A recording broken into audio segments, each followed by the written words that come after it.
Okay, this thing so far is awesome, but the instructions are stupid. So here you go. Clamp, spacer, pull. It absolutely takes 2 people.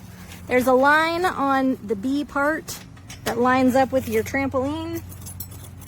This guy.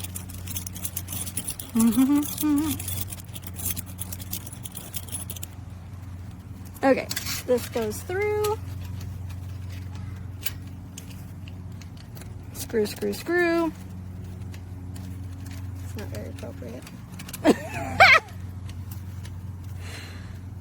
Okay. Tighten as tight as you can. Okay.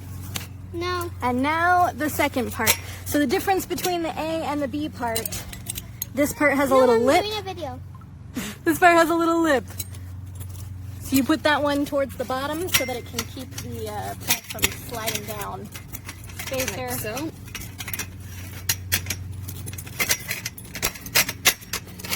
And screw, screw, screw. Hope that helps, y'all. That took us forever to figure out the difference. The instructions are terrible, but the pulls themselves feel pretty nice. Cut scene, Okay, Bib. And also, we...